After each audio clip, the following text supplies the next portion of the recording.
What's going on, everyone? Anthony here, and tonight on the show we have David Mazouz, known from the hit show Gotham. He also has starred in a few horror films, The Darkness and Incarnate. We discussed the beginnings of his career, how it was working on Gotham through the years while living with this character for Bruce Wayne for so long, and how it was saying goodbye to that chapter of his life. This was a great conversation. Thanks again, David, for taking the time to come on Gruemonkey.com. And here's the interview. So we like to start off a lot of the interviews with basically starting from the beginning with how you got into acting. Was there a particular role or film that you saw that kind of inspired you to get into the business? Actually, no. It was kind of the opposite. So, quick rundown. When I was about 5, my sister was 3 years older than me, so she was 8. We were at the mall one day with our cousins, and long story short, someone approached my cousin actually and said, "Oh yeah, we're the people that taught Zach and Cody how to act. Come take our flyer. Come to Century City and audition for our acting class." It turned out to be a scam, but my sister, even though she wasn't even one who was approached, was really excited about it. So my mom took my sister and I, thinking, "Oh, they'll see how long the line is. They're not going to want to do this." But we did. It was really exciting. And my mom's a therapist in LA, so she had a lot of clients in the industry. She knew that it wasn't legit. She got us so she said, "No, you guys are not acting." And I got it's not actually a thing. I just thought you guys would, not enjoy the experience. And so my sister gave my mom the silent treatment for about a week. She was pissed because she really wanted this. And so my mom said, "Okay, if you really want this, then I will find you some proper classes." So she did. We ended up with this class taught by Connie Barrett, who is still my acting coach today. She's actually coming over in about a half an hour. And she's she is basically my aunt. She's an amazing family friend. That's awesome. So I went. My sister and I went to classes with her every Sunday for about 3 hours for probably around 2 or 3 years, and we didn't think anything of it. Like for those 2 or 3 years, I wasn't acting. I was literally just going to her class. It was like someone who goes to karate every Sunday. They don't think they're going to be the next Jackie Chan. Yeah. It's just a hobby. It's just something that you do every, but we loved it. My sister and I loved it. We would miss birthday parties for it. And in the class, we would just make little videos, like little movies. We do improv. We do scene study. It was really, really, really fun. It did not feel like work at all because it really wasn't work. It was really fun, and I learned how to act. So fast forward, I'm taking a commercial workshop because we just started taking different classes after a couple of years. And there is a showcase at the end of the commercial workshop. My current commercial agent saw me at the showcase. My mom wrote a little. We had ran our own commercial, so I was like 7 or 8 at the time. I was really cute with curly hair, and my mom wrote me an Oreos jingle. We're like OREO, chocolate is the way to go. Yummy filling in my mouth, yummy cookies going south. It was great, and then I had like a box of Oreos, and I took a bite of one, and I said, So my current commercial agent saw me, asked me to audition for him. I did. He signed me. That's when I was about 7, I think, I think I was 7. And then I started doing commercial auditions for about a year. About a year later, he referred me to my theatrical agent. And, the rest is history. So it really happened very organically. I never woke up one day and said, I want to act. I just kind of fell into it. That's not to say I didn't work hard, because I did work very hard. But, I never really made the conscious decision to pursue this. And it wasn't not one particular role or project that kind of turned me. It was just, It just kind of came together. And that's the thing. So, you've done, a lot of series, even besides Gotham. You've been, The Office, Family Guy, Criminal Minds, Drop Dead Diva, stuff like that. Do you have like a particular favorite, besides like Gotham? Like a favorite experience or favorite kind of work? I would say like, I would phrase it as maybe like, do you have something else that you feel like you're very proud of that you've accomplished? I'm sure Gotham as well has been, such a great experience. But honestly, before that, even though I worked on The Office for about 5 days, and it was probably the best 5 days of my life. How is that process? Like, I'd imagine that would have been a very like fun environment to be around. Oh my god, you have no idea. It was insane. I loved it, and I've never done improv before or since The Office, but The Office is like 80% improv. So, and I wasn't really used to that. And and everybody was so welcoming. And maybe because I was a kid, and obviously it was probably my third or fourth theatrical job, so it was still very, very green. Yeah. And I was super young, and so I remember being very nervous. But also it was the Halloween episode. Everyone was super excited because everyone was like dressed out of their normal clothes, and yeah, I only did one episode. They actually right after that I started Touch. And they wanted to, the producers, I called my agent, they wanted to have me back for the season finale of that season, but I was doing Touch, and scheduling wise it wouldn't work. Mm-hmm. It was so annoying because, like I said before, you said like what am I most proud of? Obviously this doesn't like determine what I'm proud of, but I think I get recognized for being Burt California on The Office almost as much as I get recognized for being Bruce Wayne. Wow. Which is ironic because one took me 5 years to do and one took me 5 days. But being The Office is huge now. So yeah. I still have friends who are like texting me like I swear like every couple weeks I got a text from a friend like, yo, I was binging The Office the other day and was that you in the zombie suit? It's like, yeah, man, that was me, and that was the best 5 days. Because it's like, no, that's cool. Amazing. And Rainn Wilson, who I worked most closely with, oh wow, 5 days was incredible. Just like I said, so supportive of me and welcoming and accepting, and like he could tell that I was nervous. Everyone could tell I was nervous, and they were all super nice. Like I couldn't have asked for a warmer environment to be in, really. And also, like I said, as an actor, and I haven't done a lot of comedic stuff, but for the comedian inside of me, it was a phenomenal learning opportunity and experience, and yeah, I'm very grateful that I did that. That's awesome, man. Yeah, like do you get a kick out of like doing like different kinds of roles or different kind of genres? Do you like strive to kind of like dip your feet into different worlds? Yeah, absolutely. That's the goal. I think I don't know if it's just because I've had more experience with it, or if I'm just naturally better at it, but I mean, like my resume kind of proves that I've just done way more serious stuff, like really serious stuff. Mm-hmm. And that's kind of what I'm favored for. But I love doing comedy, and I'll never shy away from an opportunity to do something different, whether it be a different kind of role, a different kind of genre, different kind of theme or tone, whatever. I'm happy to branch out and try different things and challenge myself. Yeah, you can really like you can kind of really sink in a lot of the different influences, whether it's on set or different creative minds that are like a part of that process.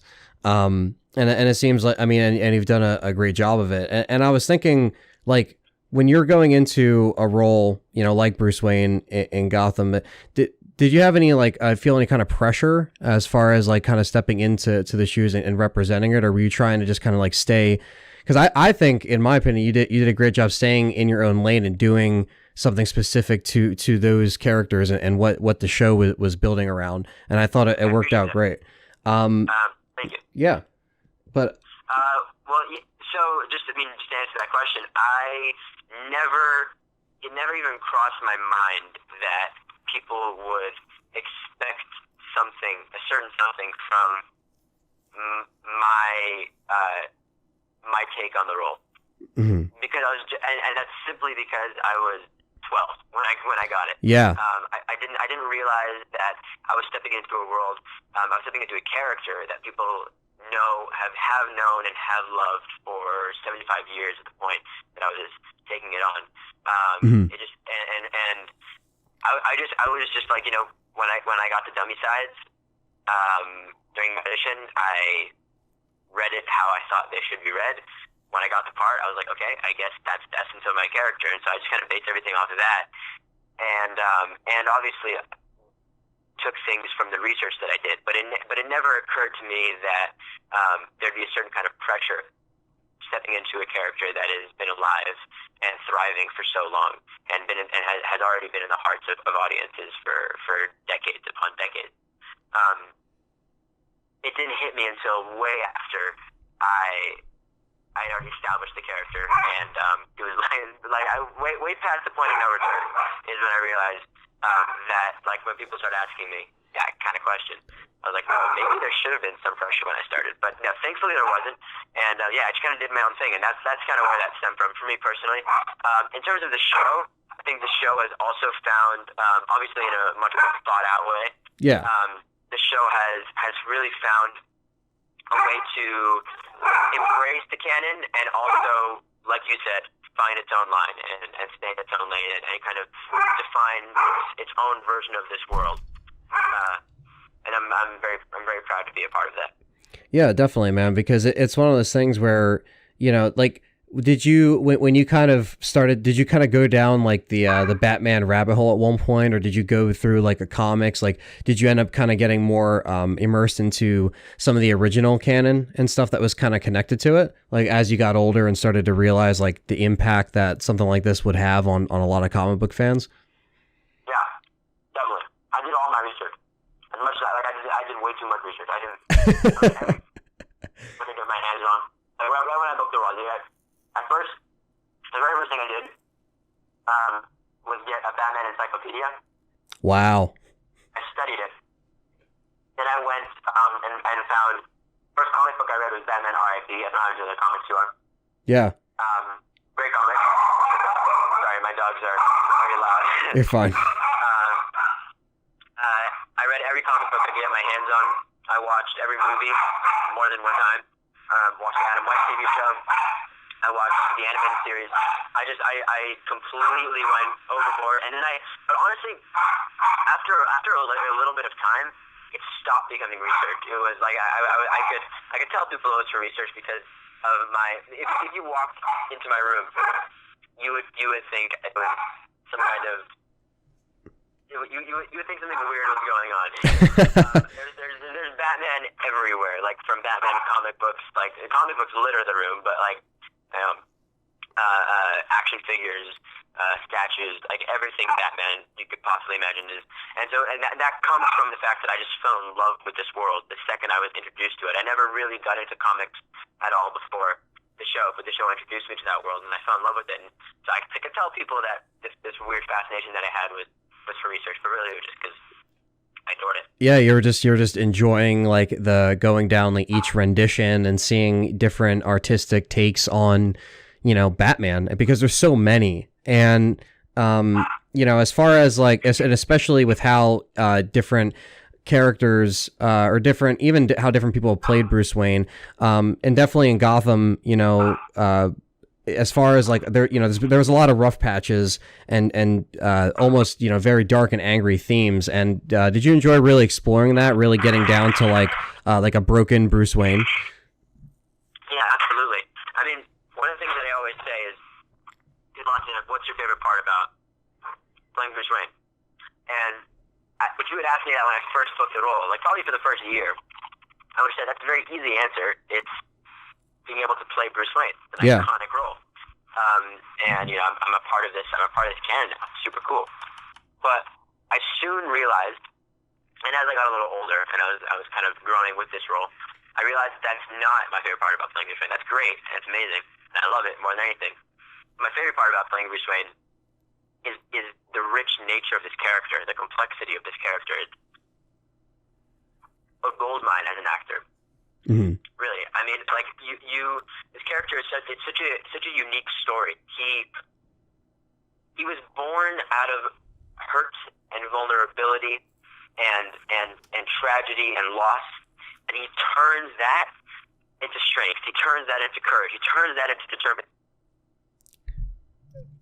And people can relate to that too. Yeah, no, oh, absolutely. It's the ultimate kind of get back on your feet story. Yeah, like and it seems like they have, you know, there's a lot of you know, because there's so much that goes into these stories that they kind of come up with, and I like the fact that they, the way they do it in a way of television hasn't been done like this before for a Batman story. I mean, yeah, there's been the animated series and stuff, but taking something that's live action and with shows, you can take a lot of time instead of just one 2.5 hour movie. There's a course of growth. Something that you mentioned too, with like over the year, like how you could see it all in the rearview now. It is kind of cool that you could sit and like grow with this character that you've done so much, research on, but stuff you've looked up to, and you're taking it on yourself. It's like you live with it for such a long time, and you're able to kind of explore all these different dynamic themes for the character, very in depth. Yeah, and that's one of the reasons why it's been so hard for the past 6 months to say goodbye to this character. Mm-hmm. Because he's not just a character to me anymore. He's a part of me. Yeah. Bruce has, when you step into the body and the clothes and the hairdo of a character, of a person, he becomes a person. Day in and day out for 5 years, he really has, like, there's a part of my soul that is dedicated to Bruce Wayne. That's something that I feel like that's something that every single one of the characters that I've played is in there somewhere, but Bruce is definitely the largest portion, because I've just played him the longest, and I've been with him the longest, and so it was like saying goodbye to a best friend, and I miss him. I miss being that person. I miss seeing, like, it might sound weird, but I do. It's like it's hard after 5 years to say goodbye to that, because like you just said, I grew up with him, and I wanna like see where he is now and develop him more, Yeah, definitely, man. I mean, what do you think your biggest takeaway was? I mean, not only living with the character, but like, did you, like, what was like closing the book, like putting it up on the shelf, like closing that chapter? Like, what do you think your biggest takeaway was from that? Maybe, I don't know if maybe just personal, it could be as an actor, like any kind of things you learned. And I'm sure, I mean, of course, over 5 years, you definitely learn a lot through various different roles and stuff like that. But what do you think was your biggest takeaway? Yeah, I definitely learned a lot. I think one thing that Bruce taught me, just because, talking about living with him, is the power of will.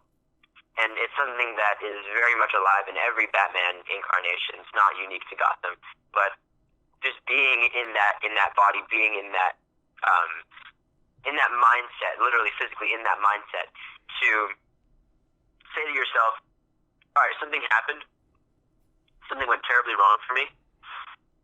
I'm not going to let it get me down, number one. And number two, I know that I can do this. I know that I'm just a regular man, but I know that I can be supernatural. I know that I can be extraordinary. I know that I can train my mind to be the world's greatest detective. I know that I can train my body to the point of physical perfection. And I know that I can do that through sheer determination. And I know that I can do that through not giving up, and through working really hard. And for me, like, obviously, I don't I'm not Batman, and I think I could / ever would have that kind of willpower. But when, for example, when I'm in a doctor's office and I don't want to get a shot, I tell myself, Bruce could get this shot. Bruce would just be determined, and he would close his eyes and he would do it, and he would just do it. Like today, I was in the jacuzzi and I was really hot, and my pool is not heated, and my friend dared me to jump in the freezing pool, and I was like, you know what? I thought this to myself. I was like, Bruce could do it. Bruce could just jump in. He wouldn't think about it. Wouldn't think about it. Like, he wouldn't think about it. He would know in his head that he would be okay, and he would do it. And so I did it. And that's what Bruce has taught me. Bruce has taught me that you can do what you set your mind to, and your only limitations really live in yourself. And that was Bruce's kind of mantra on Gotham specifically from the very beginning. I mean, I'm just thinking back to the pilot when he stood, I don't know if you remember, but he stood on the roof. Yeah. And said to Jim Gordon, I'm learning to conquer fear. He realized that his only limitation was fear, which is an internal limitation.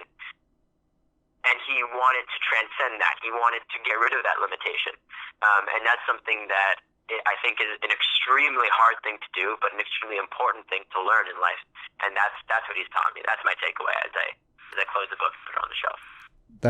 That's amazing, man. Yeah, definitely. Especially because like working with talent that that is on that show and really really being immersed in it for that long, like with different stuff that is kind of pieced together throughout like a lot of the series. I mean, that again, I think that's why a lot of people just relate to Bruce Wayne and Batman as a whole, is because of the struggle and people really attach themselves to broken characters and trying to overcome a hardship, whatever that may be. Like we kind of mentioned, the dynamic of playing different kind of characters in different roles. I was curious, what was your experience like filming Incarnate? Incarnate, it was great. It was so I'm notorious in my family for having a terrible memory. So, forgive me if I don't remember like everything about the experience, but I do remember certain things. I remember, first of all, Brad Payton, who was our director, was amazing. He always knew exactly what he wanted and always had a very clear way of conveying that to a 13-year-old, I think. Aaron Ecker was also super, super great to work with because he's very intense and he's very, very dedicated. Yeah. He stays pretty method while on set. And that was my first experience. That was my first introduction to somebody who worked like that. And I not only had great respect for it, but I could see it in his work. And it like while we had scenes together, it just incredible. It brought me in it. I felt like I was Cameron. Cameron was my character, Incarnate. I felt like I was Cameron. I felt like he was Dr. Ember. I didn't see an actor playing Dr. Ember. I saw Dr. Ember, and it was like I said, it was awesome. It was a great experience, and also that was also kind of my first introduction into playing two different roles in one project, because I was possessed for a good portion of the movie. Yeah. And so I was playing, on one hand, an innocent boy, and on the other hand, a she-demon named Maggie. And so it was a lot of fun, and I am so proud of the final product. I went with everybody because it came out when Gotham was out, so in New York, me and a bunch of castmates went to go see it together, and it was a great night. That's awesome, man. Well, as far as like stuff you've got like in the works coming up, stuff that you're working on, is there anything you'd like to plug or talk about up and coming? Nothing that I can talk about quite yet.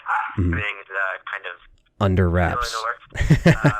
But I'm doing a couple movies later this year, and I'm going to college next year, so that kind of limits the kinds of things that I can take, but I'm definitely still auditioning, and yeah. Good luck with that, seriously. Thanks. Yeah, is this mother like, as far as like different things that are you going to be like trying different things? Like, do you ever think about like doing like any kind of like voice acting or kind of taking up something else in the arts? Yeah, absolutely. I mean, I would love to. I mean, that's kind of why I'm excited for college. I think it's time when I can explore not even just different parts of myself in the arts, but just different parts of myself period. Like just to see what I can do in different places. Yeah, expand it, right? Like just kind of like taking in, like doing certain things, like taking in that influence, and then kind of turning it around and trying different things. It's always cool to kind of experiment with that stuff. Yeah, and I was glad to do that. Yeah, man. Well, David, thank you so much for the time. Like I really appreciate you sitting down and taking the time to answer these questions. And we would love to have you back on the show anytime you want to plug anything. We do have, you got in contact with my buddy Rockies, who kind of coordinate everything through email and stuff like that, so we can always have you on. Do you have any like social media or stuff where you plug your work that you want to let people know about? I can give you my social media handles. Okay, yeah. I mean, yeah. There's no specific project that I can plug quite yet. But if you want to put out my social media handles, that would be great. Yeah, definitely. My Instagram is David A. Mazouz, DAVID A MAZOUZ, and then my Twitter, which I've been very inactive on recently, Little David Mazouz. So. Awesome. And then I don't. Yeah. That's pretty much it. That's pretty much everything. All right. Well, David, thank you so much for the time, and I really appreciate it. And we'll definitely have you on sometime in the near future. Thank you so much. It was great talking to you. It was great talking to you, man. You take care, and best of luck with school and all your upcoming projects. Thank you. Have a great day. Have a good one, man. Take care.